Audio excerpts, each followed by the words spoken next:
আল্লাহর হাবিব বলেন ইয়াকুনু ফি আখিরিজ জামানে দাজ্জালুনা কাযাবুন ইয়াতুনাকুম মিনাল আহাদিস বিমা লাম তাসমাউ আনতুম ওয়ালা আবাউকুম ফাইয়াকুম ওয়া ইয়াহুম লা ইউদিল্লুনাকুম ওয়ালা ইফতিনুনাকুম। আল্লাহর হাবিব বলেন উম্মতেরা, কিয়ামতের পূর্বে তোমাদের মাঝে এমন কিছু ভণ্ডের আবির্ভাব ঘটবে, এমন কিছু দাজ্জালের আবির্ভাব ঘটবে। কথা বলেন ঠিক কি? দাজ্জালেও কিন্তু ছিল। যখন দাজ্জাল আসবে, আয়েশা সাধারণ ইমানদার যারা, তাদেরকে বলবে তুই যদি আমারে আল্লাহ মানিস, খোদা মানিস, তাহলে নগদ জান্নাত দিয়ে দিব। কথা বলেন, ডান হাতে জান্নাত আর বাম হাতে জাহান্নাম। আমাকে যদি আল্লাহ বলে দাবি করতে পারিস, আল্লাহ বলে মানতে পারিস, তাইলে নগদ জান্নাত দেব। আর যদি আমাকে আল্লাহ বলে স্বীকার না করবি, তাইলে নগদ জাহান্নাম তোর জন্য নিয়ে আস। আর ভাইরা, এ ফেরেশতারা, আমার রবের পরিচয় জানতে চেয়েছো? রব্বি আল্লাযী লা ইলাহা সিওয়াহু, আমার রব তিনি রে, যিনি ব্যতীত আর কোনো মাবুদ নাই। আমরা শুধু তার ইবাদত করছি, তার কুদরতি পায়ে সেজদা দিছি। খাজা বাবা, গাঞ্জা বাবা, ট্যাংটা বাবা, বদনা বাবা, আসানা কত বাবা। পিসাব মারা যাওয়ার পর যে টয়লেটে যে বদনাটা ব্যবহার করত, মুরিদরা এটারও কি করছে, কবর দেয়া মাজার বানায়, এটার নাম লেছে বদনা সার মাজার। আছে না এরকম? আরে বাবা, কোন কোন জায়গাতে দেখলাম যে পীর সাহেবে যে কুকুর লালন পালন করতে হয়, এটা মারা যাওয়ার পর মাজার বানাচ্ছে, এটা হলো কুত্তা সার মাজার। কথা বান আছে না নাই? আরেকটা আশ্চর্য জিনিস আপনারা দেখবেন, যত মাজার আছে সব মেইন রোডের পাশে, ঠিক না? ওই পীর সাহেবরা যারা মাজার বানানোর নিয়ত আছে, এরা মরার আগে হাঁটতে হাঁটতে মেইন রোডের কাছে যায়, সবগুলো নিয়ে মেইন রোডের পাশে মাজার বানায়। বলুন মাজার নয়, এটা হলো শুধু পেট পূজারি। কথা বলেন ঠিক কেনা? আরেকটা শব্দ বললাম না, যেহেতু আমার রোজও আছে, দুইটা রোজ অনেক, এই জন্য আরেকটা শব্দ আমার মুখে উচ্চারণ করলাম না। দুইটা ছাড়া, পেট পূজারি ছাড়া আর শাহওয়াত পূজারি ছাড়া, নিজের কাম ভাব পূরণ করা ছাড়া আর কোনো উদ্দেশ্য নাই। ইমানের ডাকাত নিঃসন্দেহে, এরা ইমানের ডাকাত মানুষগুলোকে মাজারে নিয়ে সিজদায় ফেলে দিয়ে বেঈমান করে তাদেরকে বের করে। কথা বলেন ঠিক কিনা?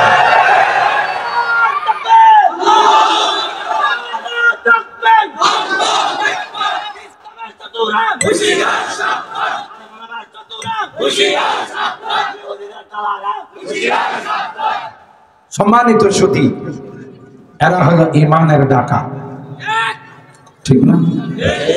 ইমানের ডাকাত। আর কেমন ডাকাত জানেন? চুরি যারা করে তারা তওবা করে, ডাকাতি যারা করে তারা তওবা করে, মদ যারা খায় এরা তওবা করে। আর এই লাইনে যারা যায়, মরার পথে যারা যায়, এরা জীবনে কোনোদিন তওবা করবে না।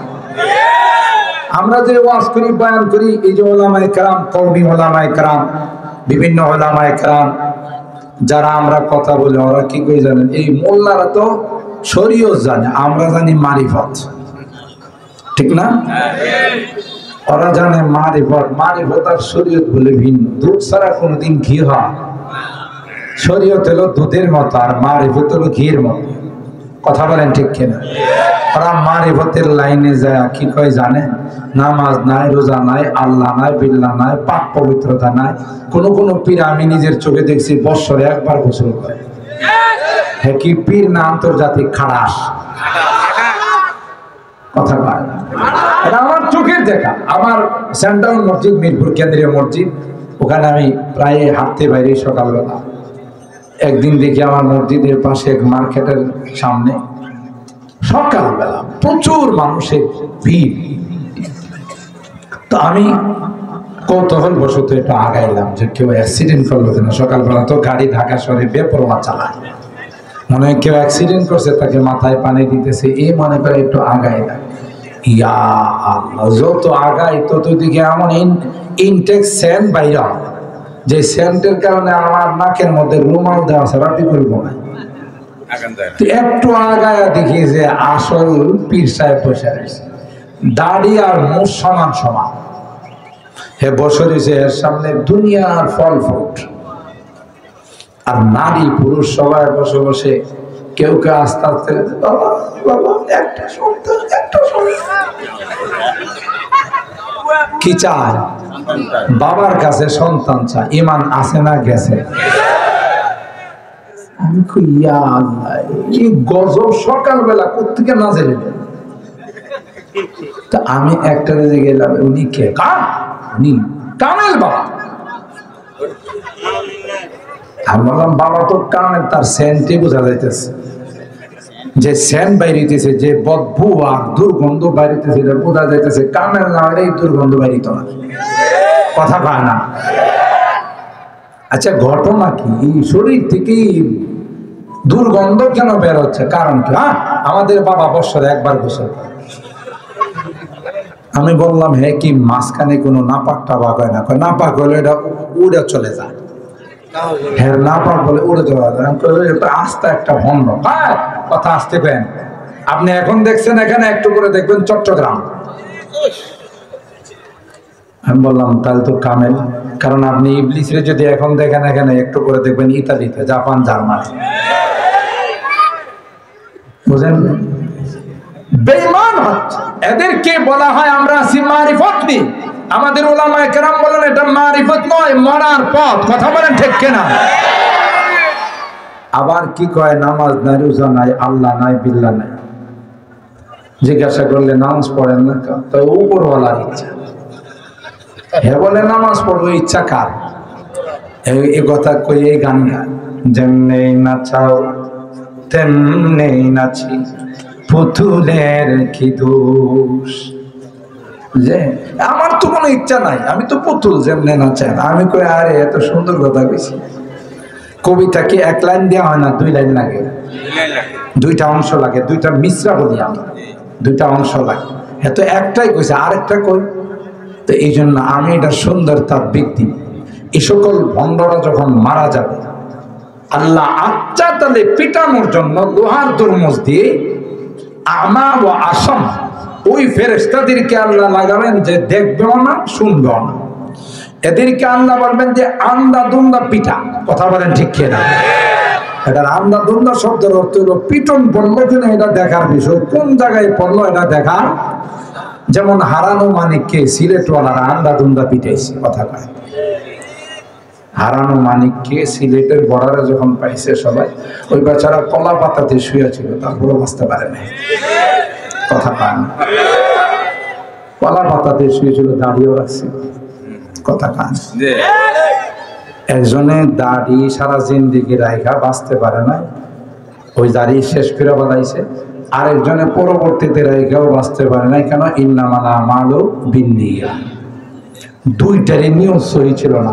একটা দাড়ি রাখছিল লোকপাট করে খাওয়ার জন্য, আর একটা রাখছিল মানুষের নির্যাতন থেকে বাঁচার জন্য। আল্লাহ কইল তুই ভুয়া। কথা বলেন ঠিক কিনা? তোর দাড়ি ভুয়া। কথা বলেন ঠিক কিনা? এই জন্য কাম হয় নাই। ঠিক কিনা? যদি সহিভাবে রাখতো তাহলে সুন্নতের কাম নেওয়া। এর এই মায়ের পড়ার কারণ আপনারা হয়তো জানেন না। যারা সচেতন ওলামায়ে কেরাম বা নাগরিক আছে, একটা সময় বাংলাদেশে যারা ওয়াজ করে, বয়ান করে, তাদের 1000 আলেমের লিস্টি করা হয়েছে।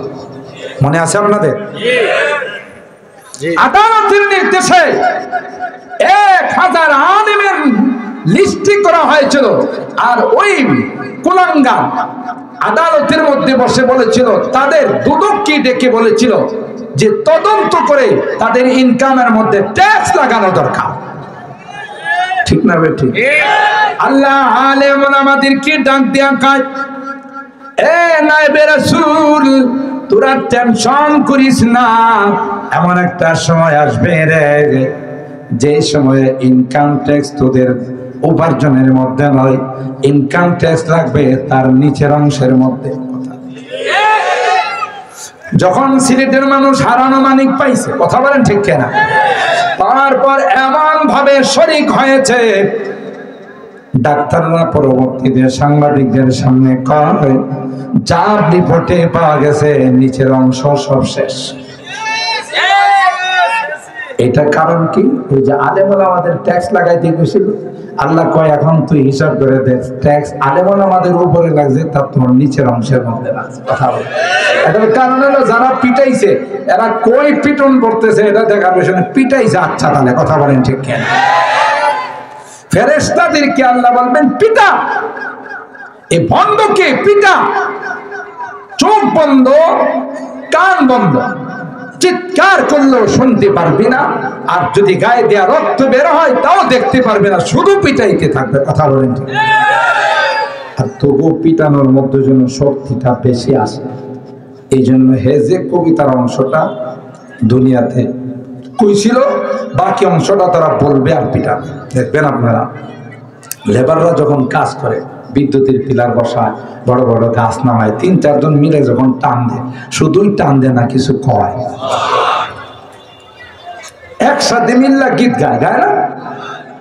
একটা শব্দ একজনে সবাই কয়, কেন করে জানেন? টানের মধ্যে যেন শক্তি আসে। ঠিক না ঠিক? আল্লাহ ফেরেশতাদেরকে বলবেন যে গীত গাইবি আর পিটাই। কি গীত গাই? যেমনেই নাচাও তেমনেই নাচি, পুতুলের কি দোষ, যেমনেই হুকুম তেমনি পিটাই, ফেরেশতার কি দোষ। কথা বলেন ঠিক না? হ্যাঁ পিটাইবো আর কবিতা পড়বে, নামাজ নাই রোজা নাই, ওই উপরওয়ালার ইচ্ছা, ইমানের ডাকা। কথা বলেন ঠিক কেনা? হাবিবুল্লাহ মেজবাহ সাহেব তো রাইসুল মুফাসসিরিন ছিলেন। যখন মাঠে বক্তাদের অস্তিত্ব ছিল না তখন ওনারাই মাঠে ছিলেন। আল্লামা মোস্তফা হুসাইনি সাহেব ঘন্টাকে ঘন্টা তাফসীর করতে চুম্বকের মতো মানুষ বসে থাকে। এই জন্য বহু কয়জনের নাম বলে। তো আপনাদের জানা থাকাটা এটাই স্বাভাবিক।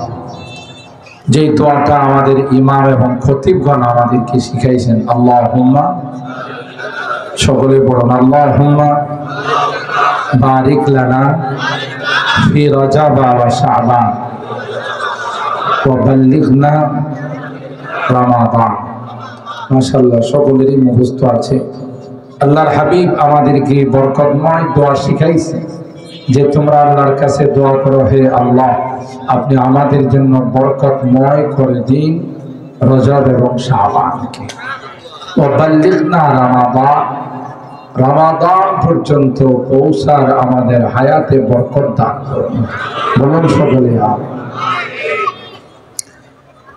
রজবুল এই শাবানুল মুআজ্জাম মাসে আল্লাহ নবী অনেক গুরুত্ব দিতেন। ওয়াকানা ইয়াতাহাফাজু মিন শাবান মা লা ইয়াহফাজু মিন গায়রিহি, যেহেতু ওয়া মুকদ্দিমাতুন লিরমাদান, রমজানের সূচনা হলো শাবান মাস। তৃতীয়ত লাইলাতুন নিসফি মিন শাবান, শাবানের মধ্য রজনী যাকে আমরা শবে বরাত, এটাও কিন্তু শাবান মাসে আল্লাহ দিয়েছে। ঠিক কিনা বলেন? তো এই হিসাবে একটা অনেক বরকতময় মাসে আমরা আজকে তাফসীরুল কোরআনের ছাত্র বনার জন্য দূর দরাজ থেকে অনেক ত্যাগ স্বীকার করে কোরবানি করে আমরা এখানে উপস্থিত হয়েছি। আল্লাহ আমাদের আসা যাওয়া বসা সবগুলোকে কবুল করে নিন। আসুন আমি আমার বিষয়বস্তুর দিকে চলে যায়, বুঝার জন্য শুধু একটু গোড়ার থেকে কথাটা নিয়ে আসতেছি। আমরা কিন্তু এক সময় সকলেই রুহের জগতে ছিলাম। বলুন তো কিসের জগতে? রুহের জগতে। এটাকে আলামুল আরওয়াহ, রুহের জগতে আমরা সবাই ছিলাম। আল্লাহ আমাদের সবাইকে একটা ময়দানে উপস্থিত করেছিলেন, ছোট্ট পিপিলিকার মতো। সেখানে আল্লাহ আমাদেরকে উপস্থিত করার পর বাবা আদম আলা নবিয়িনা ওয়া আলাইহিস সালাতু ওয়াস সালামকে বলছিলেন যে দেখো, এই যে তাকায় দেখো, সব তোমার সন্তান। হযরতে আদম আলাইহিস সালাম যখন তাকাইলেন, দেখলেন কেউ সুন্দর, কেউ কালো, কেউ লম্বা, কেউ খাটো, কেউ ধনী, কেউ গরিব, কেউ শ্বেতাঙ্গ, কেউ কৃষ্ণাঙ্গ, কেউ বাঙালি, কেউ আরবি, ঠিক না? সবকে এক নজর দেখার পর আল্লাহর কাছে একটা ফরিয়াদ করেছিলেন, দরখাস্ত করেছিলেন, লাউ সাওয়াইতা বাইনা, আল্লাহ সবাই তো আমার সন্তান, বেশ কোনটা করলেন কাজ? সবাইকে যদি সমান করে বানাইতেন, সবাইকে ধনী বানাইতেন, সবাইকে যদি আপনার সুন্দর বানাইতেন, কারণ বাবা চায় তার সন্তান সবাই একটার থেকে আর একটা সুন্দর হোক, ঠিক না? সবার প্রতি এক রকমের দৃষ্টি থাকা, এটাই খাঁটি বাবার পরিচয়। তো আল্লাহর কাছে বললেন লাউ সাওয়াইতা বাইনা। তো আল্লাহ পাক হযরতে আদমকে জবাব দিলেন ফাআহবাবতু আন উশকারা। সংক্ষিপ্ত জবাব দিলেন, আদম তুমি বুঝবা না, আমি চাই যেন আমার বান্দারা আমার শুকরিয়া আদায় করে, এই জন্য বেশ কম করে বানাইছি, একরকম বানায়, ঠিক না? সবাই যদি ধনী হয়ে যায়, তাহলে চাকরের কাজ বা বিভিন্ন খেদমতের কাজ কে করবে? সবাই যদি প্যাসেঞ্জার হয়, অটো আর সিএনজি চালাবে কে? ঠিক না? নাহনু কাসামনা বাইনাহুম মাঈশাতাহুম, নাহনু কাসামনা বাইনাহুম মাঈশাতাহুম ফিল হায়াতিদ দুনিয়া ورفعنا بعضهم فوق بعض درجات ليتخذ بعضهم بعضا سخريا ورحمة ربك خير مما يجمعون। আল্লাহ বলেন পৃথিবীর নিজামটা আমি আল্লাহ বন্টন করে দিয়েছি, তাকসিম করে দিয়েছি, কাউকে উপরের স্তরে রাখছি, কারো মর্যাদা বাড়িয়ে দিয়েছি, কারো কম দিয়েছি, কাউকে ধনী বানিয়েছি, কাউকে গরিব বানিয়েছি, কেউ কর্মচারী, কেউ মালিক, কেউ ড্রাইভার, কেউ আবার প্যাসেঞ্জার, ঠিক কিনা বলেন? ورفعنا بعضهم فوق بعض درجات ليتخذ بعضهم بعضا سخريا ورحمة ربك خير مما يجمعون। আল্লাহ বলেন সবাইকে এক রকমের মর্যাদাওয়ালা বানায়। দুনিয়ার নিজাম ঠিক থাকে, সবাই যদি যাত্রী হতো, কেউ যদি ড্রাইভার না হতো, মাইল কি মাইল হাঁটা লাগতো। ড্রাইভার তো কেউ না, কেউ বলেন আছে, মাইল কি মাইল হাঁটা লাগতো। আল্লাহ বলেন এই জন্য সবাই মালিক হলে ওয়ার্কার পাওয়া যায়, সবাই সুন্দর হলে তখন সুন্দরের যে একটা কদর, এটা বুঝে আসতো, ঠিক কিনা বলেন? আর প্রত্যেকে তার জায়গাতে সে খুশি, আনন্দিত।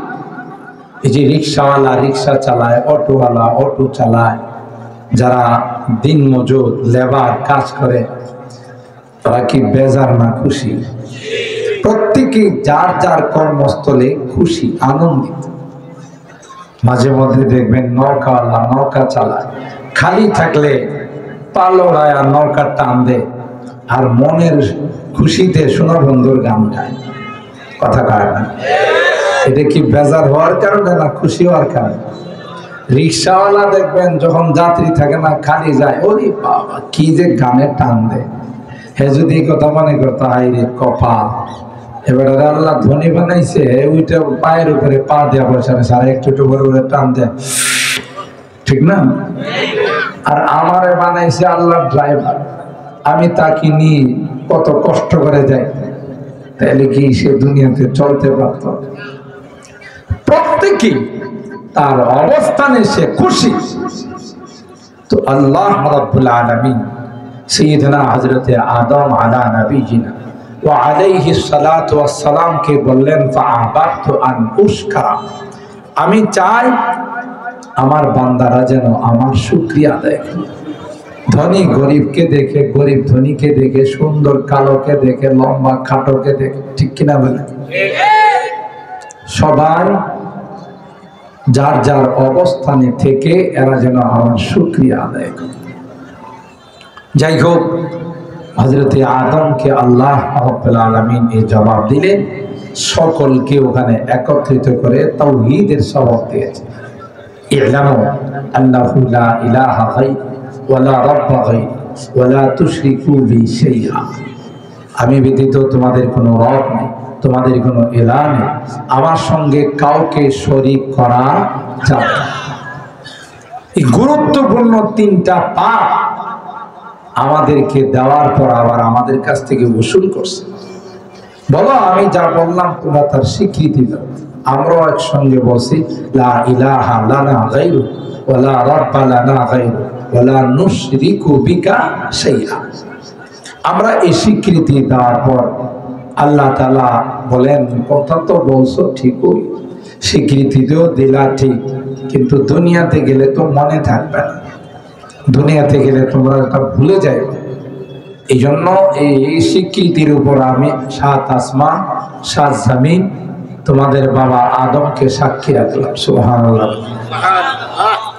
উশহিদু আলাইকুমুস সামাওয়াতিস সাবা ওয়াল আরদিনাস সাবা ওয়া উশহিদু আলাইকুম আবাআকুম আদম আন তাকুলু ইয়াওমাল কিয়ামাতি ইন্না কুন্না আন হাযা গাফিলিন।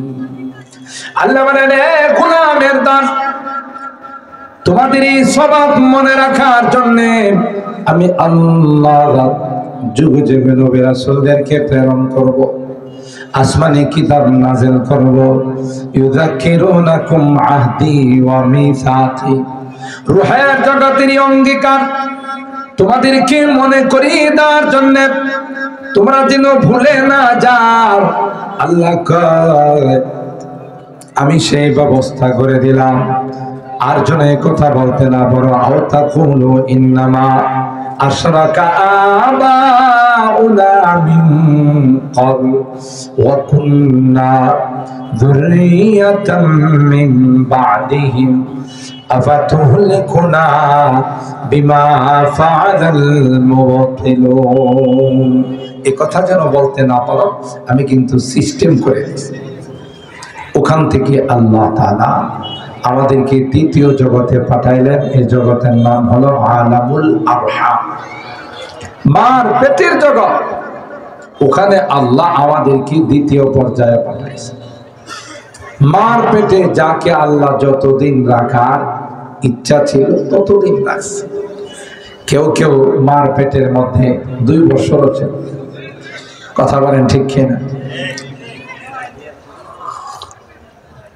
আমাদের হানাফি মাযহাব আর শাফি মাযহাবের মধ্যে একটা কৌতুক হয়। ইমামে আজম আবু হানিফা রাহিমাহুল্লাহ যেই দিন দুনিয়া থেকে বিদায় নিয়ে গেছেন, সেদিন ইমামে শাফি আলাইহির রহমাত দুনিয়াতে আগমন করছেন। তো শাফিউল মাসলাকের যারা আছে তারা আমাদেরকে বলে, দেখছো আমাদের ইমাম যেদিন দুনিয়াতে আসলো তোমাদের ইমাম পলাইছে, তোমাদের ইমাম ওই দিনই দুনিয়া থেকে বিদায় নিয়ে চলে গেছে। আমরা শাফিউল মাসলাক যারা আছে তাদেরকে কৌতুক করে মজাক করে বলি, আচ্ছা সত্যি করে বলে তো তোমাদের ইমাম মার পেটে কতদিন ছিলেন? ইমামে শাফি আলাইহির রহমান মার পেটে 2 বছর ছিলেন। কত বছর?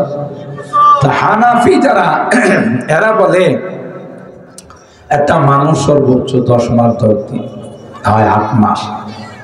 2টা বছর তোমাদের ইমাম মার পেটে ছিলেন। আমাদের ইমামের হায়াতও শেষ হয় না, উনিও দুনিয়া থেকে যায় না, আর ইমাম শাফি রহমাতুল্লাহ আর সাহস পায় না। এটা হলো কৌতুক আর কি, এটা কোনো বাস্তবতা না। তাইলে কাউকে আল্লাহ 2 বছর, কাউকে 1 বছর, কাউকে 8 মাস 10 মাস, যতদিন ইচ্ছা ততদিন আল্লাহ মার পেটে আলামুল আরহাম ওখানে রেখে 3 নাম্বার জগৎ হলো আমাদের বর্তমান যে জগতে আছে আলাম দুনিয়া, দুনিয়ার জগতে আল্লাহ পাঠাইছে। এটাও কিন্তু শেষ না, এর পরের যে জগৎ, এই জগতের নাম হলো আলামুল বারজাখ, কবরের জিন্দেগি। ওইটাও শেষ না, এরপরে আরেকটা জগৎ আছে যে জগতের নাম হলো আলামুল মাহশার, হাসরের ময়দান। ওখান থেকে আল্লাহ তাআলা হিসাব নিকাশ করার পর ইম্মা ইলাল জান্নাত ওয়া ইম্মা ইলান নার, হয় জান্নাতে যাবে, ডানপন্থী হবে, না হয় বামপন্থী হবে। দুনিয়াতে কিছু বামপন্থী আছে, এরা জানে যে আমরা এমনও বামপন্থী অমনও বামপন্থী, আগে থেকে বামপন্থী হয়ে যায়। বামপন্থী মানে আসহাবুস শিমাল, ওরা জাহান্নামপন্থী। কথা বলেন ঠিক কি? যত বাম রাম আছে সবগুলো যদি মৃত্যুর আগে তওবা না করে কই যাইব? জোরে বলেন। যত বাম রাম, বাম রামের সবচেয়ে বড় শত্রু হলো ইসলাম। কথা বলেন ঠিক কি? সবচেয়ে বড় তাদের চোখের কাঁটা হলো ইসলাম, মুসলমান, তাই না? তো এই একদল হবে ডানপন্থী জান্নাতি আসহাবুল ইয়ামিন, আরেক দল হবে বামপন্থী আসহাবুস শিমাল। এটা হবে ময়দানে মাহশরের হিসাব নিকাশের পর। আল্লাহ তাআলা কাউকে জান্নাতে দিবেন, কাউকে জাহান্নামে দিবেন। এই যে সংক্ষিপ্ত আকারে আপনাদের মাঝে 5টি জগতের কথা বললাম। 4র্থ নাম্বার জগতের নাম কি? কবরের জগৎ। বলেন কি নাম? 4র্থ নাম্বার জগতের নাম হলো আলামে বারজাখ, কবরের জগৎ। দুনিয়ার জিন্দেগি যখন খতম হয়ে যায় তখন কবরের জিন্দেগির সূচনা। অনেকে মনে করে অসুখ বিসুখ হলে বলেই বলে আর কয়েকটা দিন, মারা গেলে শেষ। মারা গেলে শেষ না, শুরু। কথা কয় وَمِنْ وَرَائِهِمْ بَرْزَخٌ إِلَى يَوْمِ يُبْعَثُونَ। আল্লাহ পাক বলেন দুনিয়ার জিন্দেগিটা যখন খতম হয়ে যাবে, দুনিয়ার জিন্দেগি শেষ হয়ে গেলে আরেকটা জিন্দেগির সূচনা হবে। ওই জিন্দেগিটার নাম হলো বরজখের জিন্দেগি, কবরের জিন্দেগি। কথা বলেন ঠিক কিনা? যারা নাদান বুঝে না, এরা মনে করে মারা গেলাম সব শেষ হয়ে গেল। না না, মৃত্যুর পর আসল জিন্দেগির সূচনা হলো।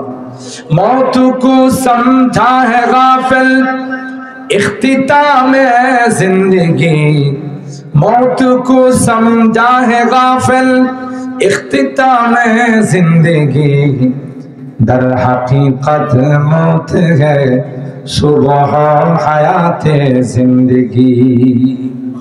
गाफिल मने करे যারা পরকাল সম্পর্কে অবগত নয়, তারা মনে করে মারা গেলাম সব শেষ হয়ে গেল। না না, মৃত্যুর পরে অনন্ত অসীমকালের জিন্দেগির সূচনা হলো। কথা বলেন ঠিক কিনা?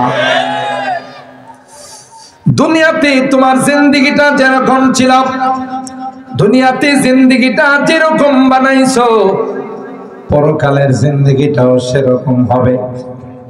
দুনিয়াতে নেককার ছিলাম, দিনদার ছিলাম, তাফসীরুল কোরআন মাহফিলের ছাত্র হয়ে ওখানে দীর্ঘক্ষণ পর্যন্ত বসে মুফাসসিরিনে কেরামদের আলোচনা শুনছো। এই যে তুমি কোরআনুল কারীমের তাফসীরের ক্লাসের ছাত্র বনে গেলা, তাই এই কোরআনে কারীম কবরেও তোমার সঙ্গী হয়ে যাবে। আল্লাহর আদালতের মধ্যে তোমার জন্য সুপারিশ করবে। কেন? আল্লাহ এত পূর্ব নরোত্তমপুরের ঐতিহাস তাফসীরুল কোরআন মাহফিলের ক্লাসের ছাত্র ছিল। আজকে তার গুনার কারণে জাহান্নামের আসামি হয়ে গেছে। তোমার আদালতের কাঠগড়ায় দাঁড়ানো, আমি তার পক্ষে লয়ার ব্যারিস্টার হয়ে তার পক্ষে সুপারিশ করতে। আল্লাহ যতক্ষণ পর্যন্ত তার জান্নাতের ফয়সালা না হলো ততক্ষণ পর্যন্ত তোমার আদালত ছেড়ে যাবে না। সুবহানাল্লাহ। কোরআনে কারিমের সুপারিশ পাওয়া যায় কোরআনকে মহব্বত করে, কোরআনের তাফসীরকে মহব্বত করলে, কোরআন ওয়ালাদেরকে মহব্বত করলে, নায়েবে রাসূলদেরকে মহব্বত করলে, ওয়ারাসাতুল আম্বিয়াদেরকে মহব্বত করলে আল্লাহর হাবিব বলেন আল মারউ মা'a মান আহাব। দুনিয়াতে যে যাকে ভালোবাসবে তার সঙ্গে তারা হাসর। সুবহানাল্লাহ। মুহতারাম হাজিরিন, তাই কবরের জিন্দেগিটা এটা দুনিয়ার জিন্দেগির আদলে হবে। যখনই মৃত ব্যক্তিকে কবরের মধ্যে রেখে জিন্দারা চলে আসে 40 কদম, সাথে সাথে কবরের মধ্যে দুইজন ইমিগ্রেশনের ফেরেশতা আসে। কে আসে? দুইজন ইমিগ্রেশনের ফেরেশতা।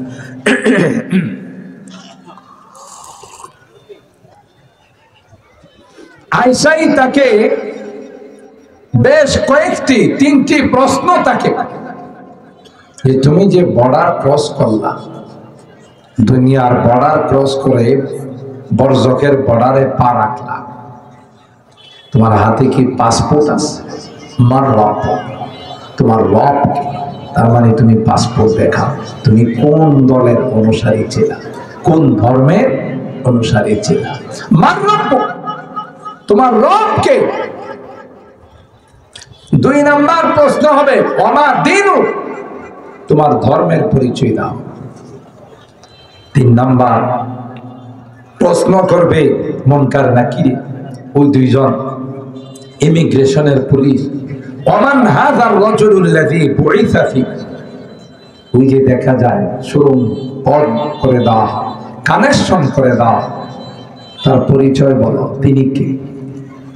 যারা আপনাদের মতো কোরআন প্রেম তাফসীরকে ভালোবাসে, গানের আসরে যায় না, কোন রকমের কোন গুনার আড্ডাতে বসে না, তাদেরকে প্রশ্ন করতে দেরি হবে, জবাব দিতে দেরি হবে না। সুবহানাল্লাহ। আমি অনেক বয়ানে বলে থাকি যারা আল্লাহ বলি এরা তো আল্লাহকে খুশি করে দুনিয়ার থেকে গেছে। আর এই জন্য আল্লাহ কোরআনুল কারীমে সূরা ইউনূসের মধ্যে বলেন আলা ইন্না আউলিয়া আল্লাহ লা খাউফুন আলাইহিম ওয়া লা হুম ইয়াহজানুন। খৌফ আর হুজন, উলামায়ে কেরাম স্টেজে বড় বড় উলামায়ে কেরাম আছে, দুইটা সম্পর্ক, একটা সম্পর্ক দুনিয়ার সাথে, আরেকটা সম্পর্ক পরকালের সাথে।